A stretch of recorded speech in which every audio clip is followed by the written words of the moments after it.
Peace be with you. Welcome to the Institute of All Intelligent Life. My name is Alan Kiesler, and we are today continuing our class on extraterrestrial spirituality. We have described for the last 2 days the Sumerian story. Sumeria, or Sumer, was the first civilization, according to modern Western scholarship, and it started almost 4,000 BC, and it developed from a very high state very quickly. It may have begun at a very high state and then it gradually deteriorated. So we were discussing two main issues in the last 2 days. One, just how the Sumerian civilization so suddenly emerged at a very high stage of development. And then the second, the question of the creation of humanity, according to the Sumerian stories. So I'm just going to recount briefly, and then we're going to discuss today's topic, which is timeline, wars, and love. Many of you are familiar with different accounts of the creation of humanity. You may be familiar with different accounts about the beginning of civilization also. And you may be familiar with some other stories about Atlantis or Lemuria, very ancient civilizations, much more perhaps even than 4,000 years ago, or other ancient texts with ancient histories or descriptions of events long predating what modern Western academia describes as history. So I want to discuss a little bit, after reviewing our last 2 days' classes, about this topic of the timelines, wars between the different timelines or the followers of different timelines, and finally love, or the timeline of love. And I will just refer to a post on my website called Timeline, Wars, and Love, which was posted on September 4th, 2016. So let me just review briefly what we have discussed in the last 2 classes, and then we'll come to this topic of today. First of all, we discussed the very interesting conclusion of the Sumerian texts about humanity, which was, namely, that human beings were created, and the date is usually given as about 200,000 years ago, when the Niburians, that is the people from the planet of Nibiru, came to Earth looking for gold, and I won't go into any details now about why they needed gold or what they did with it, but they were mining gold in South Africa. Their workers rebelled, and then the leaders decided to create a new species to replace their own workers who were dissatisfied with their difficult work.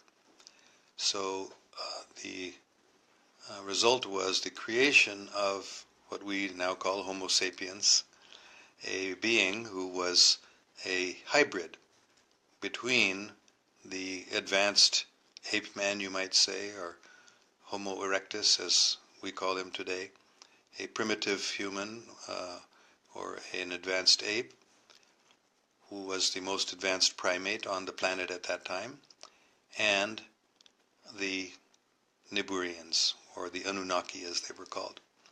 So this is the Sumerian story of the creation of humanity, that we were the result of a genetic engineered effort in genetic engineering, which turned out to be successful after many, many failures. It was a very difficult task, but finally Enki and his sister Ninki, or Ninma, were successful in their genetic engineering, and they created humanity.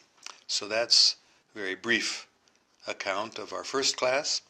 And the second class, we were discussing the Sumerian civilization from the perspective of modern Western scholarship, And this civilization began very suddenly, about 4,000, or more exactly perhaps 3,800 BC. And this civilization emerged in what we now call southern Iraq, and in a very high state of development, with many of the features that we associate with civilization from the very beginning, a language, a written language, cities, agriculture, trade, medicine, including even surgery, even brain surgery evidently, many, many aspects of what we consider civilization emerged quite suddenly in southern Iraq, and we today call it the Sumerian civilization. And where did it come from? Modern Western scholars are at a loss, really. They have not been able to explain this astonishing, sudden appearance of civilization in Sumeria. So I just want to talk today about how that timeline, you might say, the Sumerian timeline, relates to the whole topic of religion on Earth and spirituality among extraterrestrials.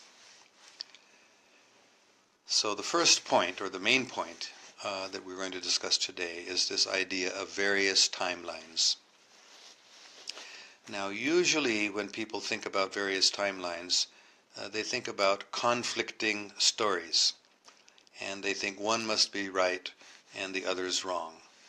In other words, the one that we accept, whether it's the scientific, the modern Western scientific idea of evolution, Darwinian theory, and the gradual evolution of humanity and then the gradual development of civilization, or whether we accept the Sumerian version of the sudden creation of humanity as a result of genetic engineering, or whether we accept the creation story as found in the Bible, for example, in religious scriptures, where God suddenly created man. Whatever of these stories we accept, we usually think the others are fictitious. So what we're introducing here now is a different concept, and it depends upon understanding a different idea of time than what we are usually taught. In summary, we usually think of time as a river, that is a single stream of events that happen, that goes inevitably, invariably, from past to the present, and then coming into the future. Now, that is our common understanding of time on our planet. There's another understanding of time which is more common among different extraterrestrial groups, or among earthly groups also that are more in touch with extraterrestrials, and that is time not as a single flowing stream, but more as a web, or as a delta, you might say, a river delta, in which there are different streams flowing side by side. Now, this may be a little confusing or even mind-boggling at first, but we just have to think of the example of a river and of a river delta, or of a river with different tributaries flowing into it and spreading out. So if we just accept this idea first, this topic that I'm discussing today will not be so confusing.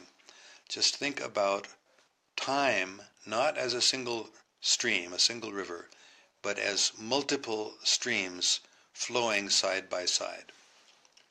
And this actually is fully scientific, because the concept of time in modern Western science is very limited. And we think in a certain way because that's the way we were taught. But if we can sort of open our minds a little bit, we just can think about time as multiple streams of time, and that one can actually accept that all of them exist simultaneously. So this explains in brief why the Sumerian version, which is very, we might even say scientifically, established, that is, the Sumerian culture, it's widely accepted by Western archaeologists and anthropologists, was very ancient, the earliest civilization that so suddenly appeared, and there seems to be no other reasonable explanation, in my opinion anyway, other than that this civilization came from off-planet, because there are no predecessor civilizations or cultures that could have so quickly developed into that advanced civilization. We don't have the records of them, at least. So the easy and the reasonable explanation is that this Sumerian culture was adopted by people who were taught it by people who came from elsewhere, from off this planet. So that's the Sumerian timeline, in which they themselves, the ancestors or the gods, you might say, of the Sumerians, created humanity some 200,000 years ago. And then, of course, we have other timelines, which don't involve genetic engineering, but involve creation by a god, or the Darwinian idea of gradual evolution. So each of these has a certain reality, not only in the minds of the people that believe in them, but as I call it, in the holographic reality. In other words, reality is sort of a hologram. It's sort of a creation by a higher level of reality. And within this lower level of reality, it is quite plausible, it is quite practical even, that many different aspects or many different versions of reality can exist simultaneously. So I just want to read something from that paper that I wrote, which is on my website, Timeline, Wars, and Love, which I had posted more than a year ago. And this is what I've written about this. These conflicting accounts of our past, that is the ones I've described, descending from apes, as Darwin said, or being created in an instant by an all-powerful God, as the biblical version is, or, as the Sumerian story has it, extraterrestrials genetically engineering the first Homo sapiens. And there are other stories also from other sources, including that we ourselves came from elsewhere in outer space. So these conflicting accounts of our past exist primarily because various factions are competing for our loyalty by presenting their own stories favoring their own race or religion. However, it is also true that there are indeed alternate realities, an uncounted number of pasts, presents, and futures that have developed from our own desires. They indeed litter our field of existence. Each series of events presented to us as history, though conflicting with others, has its own relative factuality, not only in the memories and records of those who believe it, but also in the hologram of quantum existence. And then finally, one more paragraph, this may seem counterintuitive to many of us, but that is only because we have been indoctrinated with a linear concept of time, thinking of it as a flowing river. Yet it is less like a single stable stream than a shifting delta, a constantly changing crisscross of channels. All right, so this is very, very important, in my opinion. Until we can understand this concept, we won't be able to resolve the conflicts that are going on in the world today. And of course, that is one of the primary purposes of the Institute of All Intelligent Life, is to resolve the conflicts between different groups of human beings by making an effort to understand each other better, and by making an effort to resolve the conflicts using scientific methods, and at the same time to resolve the conflicts by using input or information that can be obtained from extraterrestrial sources.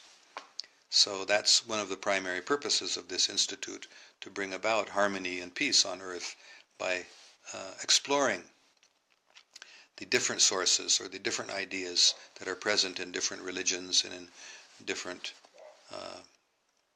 societies or groups of human beings. So the idea that we generally have that there can be only one timeline or one historical truth is one of the causes of the conflicts in the world today.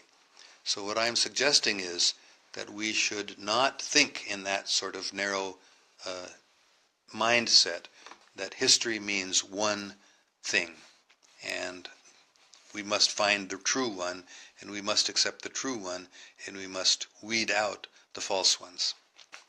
So I'm going to read a little bit more from this paper. That is, I suggested this idea I mentioned of a delta, of a river which spreads into different streams. But even closer to the truth I'm reading now than the delta analogy, however, is time as an infinite and ever-altering network. This may seem strange to us again, because we think about the past as fixed, the present is what we're doing now, and the future as open. But we need to understand that time is not like that. Time is more like a sheet of paper on which past, present, and future all exist and which can be changed. In other words, the past can be changed also, not only the future. And the future can be destined, or the future can be known like the past can be known. But everything, past as well as future, can be changed. And what's the proof of this?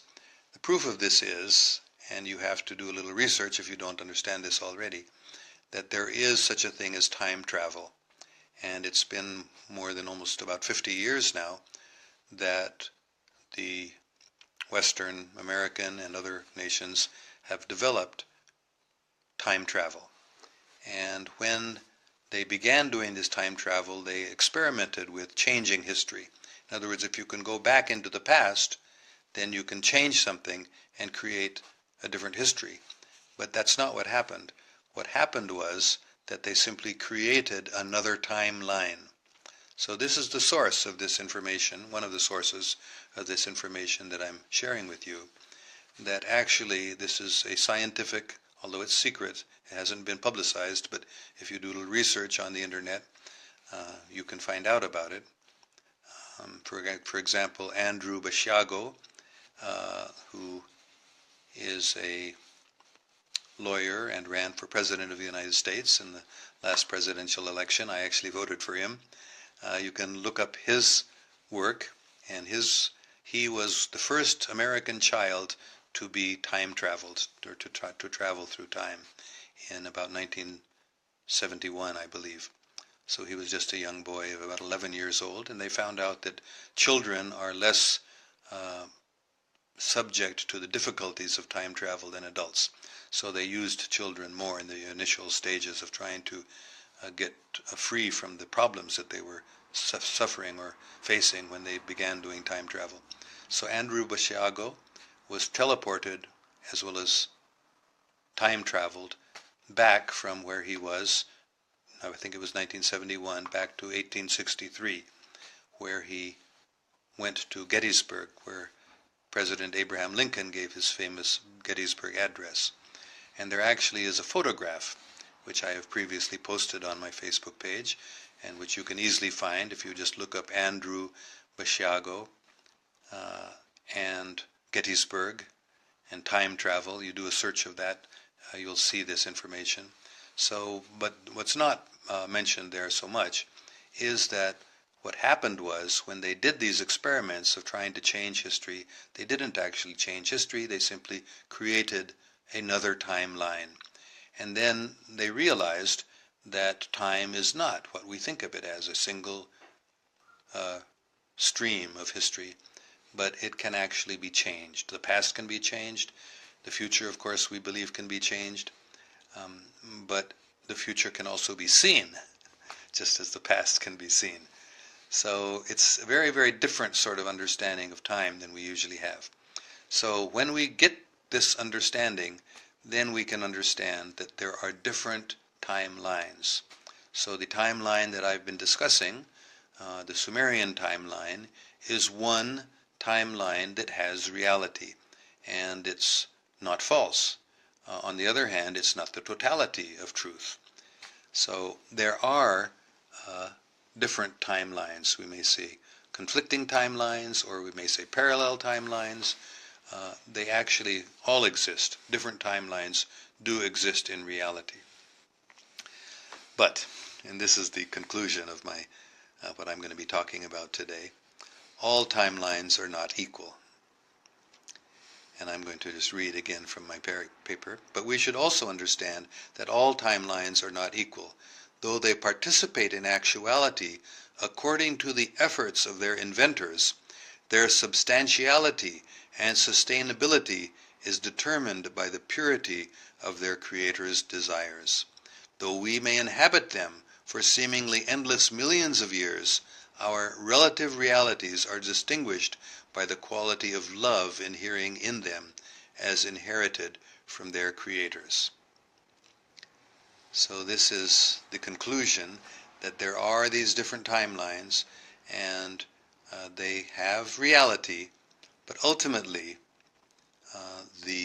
especially when there are so many different timelines that are generated, which happens when people learn about time travel and they begin doing time travel and they start wanting to create history according to to fit their own desires, then there can be a whole maze of timelines created, and it can become very confusing, and finally it's not beneficial to anybody.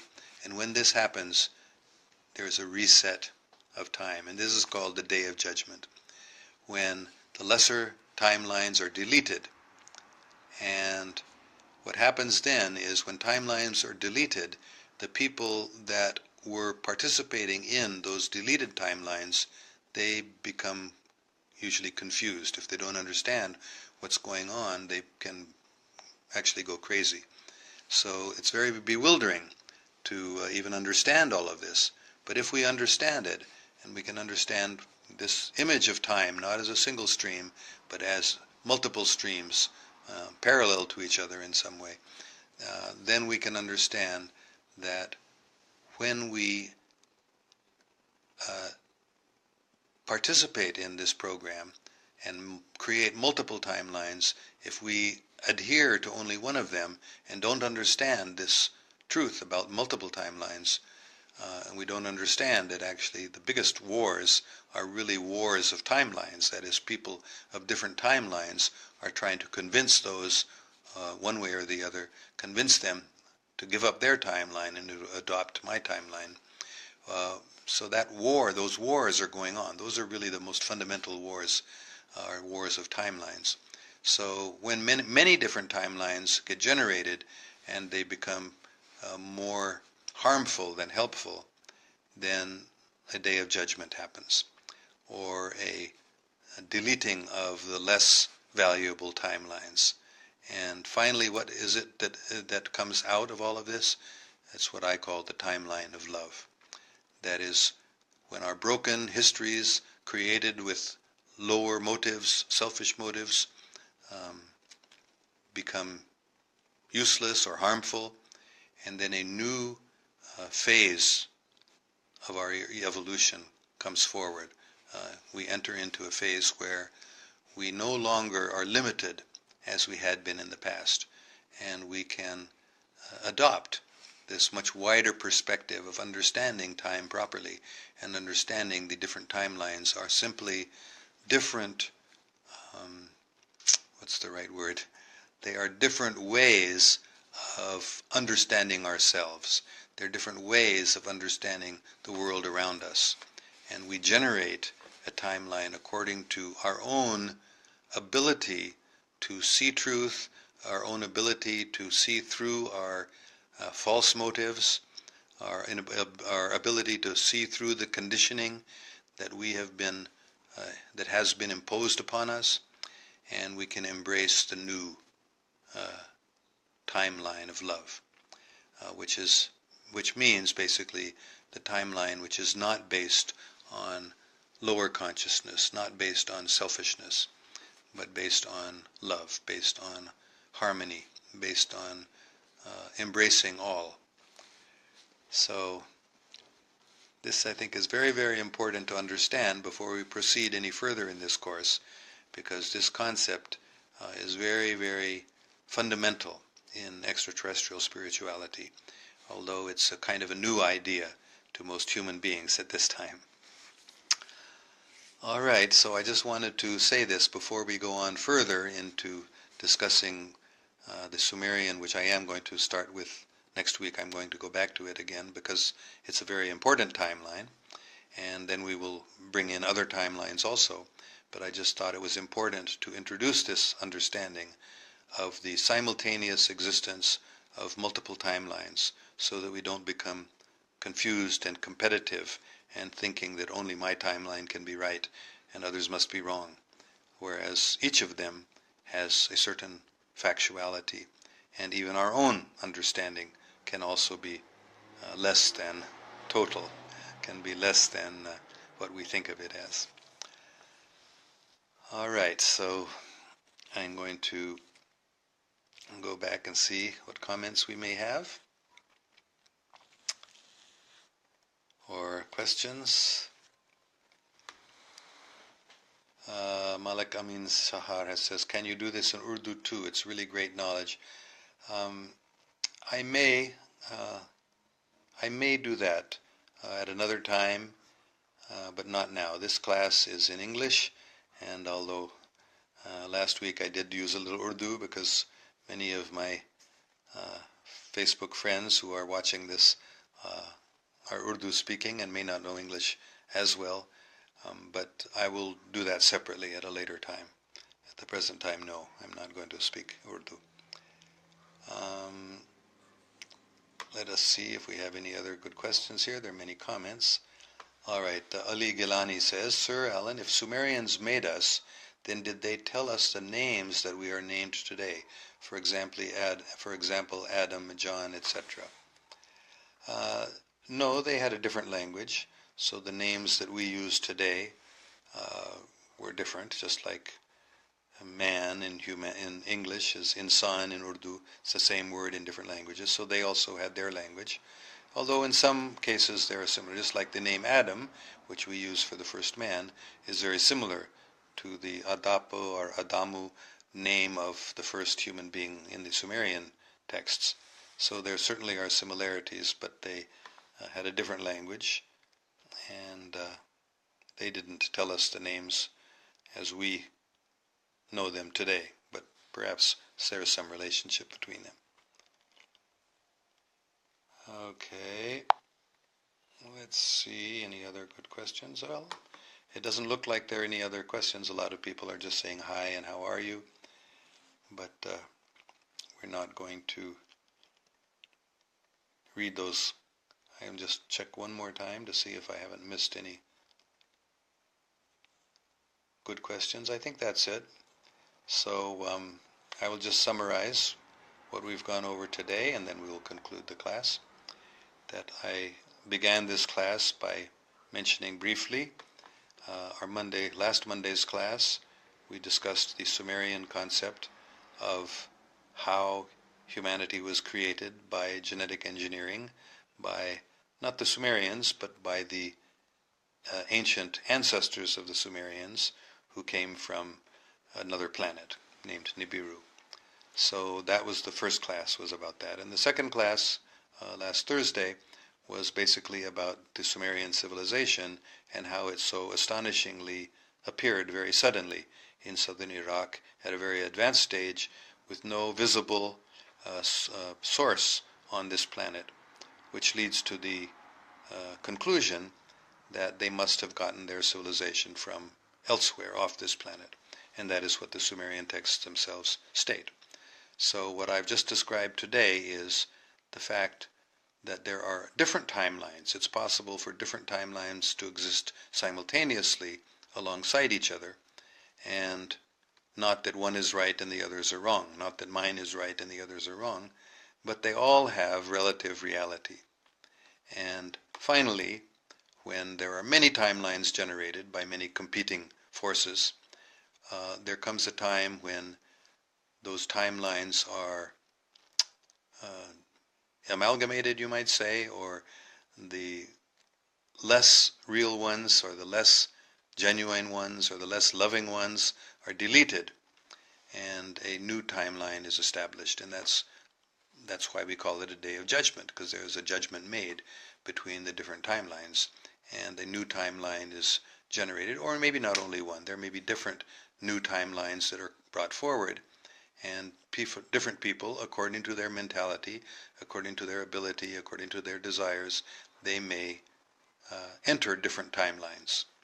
And of course, the best timeline, the timeline of love, is the timeline where the most sincere and pure-hearted people enter, and that is, of course, what we want to do.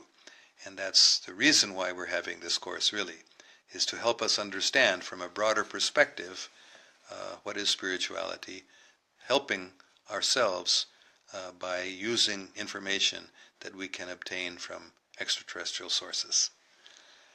All right, I'm just going to look one more time to see if there are any more questions or comments, and then we will end the class. Okay, there is another comment from Sadaf Munir. How beautifully you explain these concepts. Looking forward to more. Love and light. Well, thank you very much for your appreciation. It's definitely a difficult concept to understand, and I'm glad you can appreciate it. Okay, I will say goodbye now, and I will be looking towards your comments. I just see one more has come up. Why science nowadays make life more dangerous and humanity is near to kill point in future? Well, that's largely because there are different timelines that are warring with each other, and different people who have different concepts of what they want the future to be are fighting with each other. And all right, one last question I will take, which has just appeared also. Where do you think Noah flooding can be placed, and then continuity of the three races? Is it that the three have different timelines? I will say that the story of Noah exists within the Sumerian tradition also, which is the older one, and therefore in many ways it probably is more accurate. There is a similar story of a great flood, and I can maybe say a couple of words about the Sumerian version. In the Sumerian version, as I explained earlier, there were two great leaders on this planet who were brothers or half-brothers, Enlil and Enki. And Enki was the geneticist, you might say the genetic engineer, who with his sister Ninmah created humanity. And Enlil was his brother, who really did not want humanity to be created as the way Enki was envisioning it, namely as a self-reproducing species. Enlil wanted to make sure that there would be no competition from anybody with their race, and so he was against this. But Enki nevertheless created human beings with the capacity to reproduce, and so this competition between the two brothers continued. And according to the Sumerian version of the Noah story, what happened was there was a flood coming. That is, the Niburians could foresee this, and Enlil, who all along had been opposed to this idea of creating humanity, he decided it's better now to destroy humanity, because the human race had become too much of a disturbance or a threat to their authority, to Enlil's authority, because he was, as I explained a week ago, the younger brother of Enki, but the senior brother because his mother was the senior queen of their father.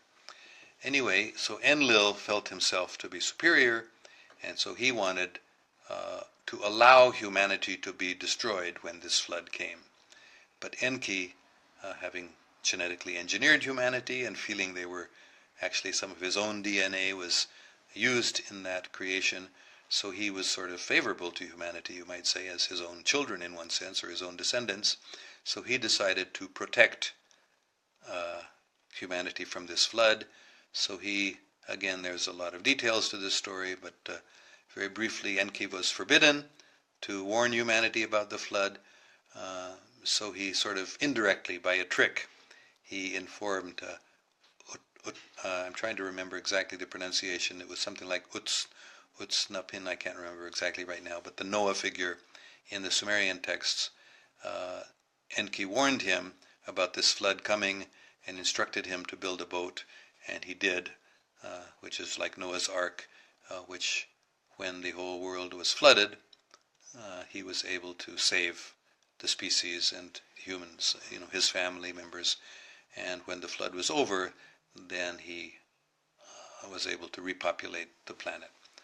So that's the Noah story in the Sumerian version. So according to the Sumerian text, this was, of course, before the Sumerian civilization. In fact, the reason why modern Western scientists think that the Sumerian civilization was the first civilization was because of the flood, because the flood sort of wiped out all remnants, or almost all remnants, of the previous civilization. There are some archaeological, not really archaeological so much as anthropological finds which far predate the Sumerian civilization. But modern Western scholars have generally rejected that sort of data. And according to the Sumerian text, which in this case seems to be more accurate, the flood did happen, and it generally wiped out all records of the civilization that was existing at that time. So after the flood receded, that is when the Sumerian civilization was suddenly established. Suddenly an advanced civilization emerged as a result of the input from the Niburians, who of course had left the planet when the flood was coming. They went off planet, and they had maintained their advanced civilization and their advanced state on their planet and elsewhere also. And when the flood had subsided sufficiently, they came and reseeded the human civilization, which we know of as the Sumerian civilization. So in terms of your question of the three races, I think that it's not really a question of the three having three different timelines, because in one sense they all have the same timeline, that is the timeline of the Noah story. But certainly they do have different timelines, and each one of the three races, as you're describing them, have many sub-races, and many of them have their sub-timelines. So, all right, that was kind of a long answer to your question, but I hope it gives you a little more understanding of what it is that we're dealing with in this course, with the different versions of humanity's origins and humanity's history and the background of humanity and the future of humanity and the present of humanity, which can coexist side by side, at least for a long period, for tens of hundreds of thousands of years. The different timelines can coexist until they come to a point where there's a judgment made and the many timelines, the confusing and useless timelines, are erased or deleted. All right, I look forward to seeing you on Thursday, or in Pakistan that's Friday morning, 7 a.m. in Pakistan Friday morning, and 7 p.m. California time on Thursday evening. Thank you all very much. Peace be with you.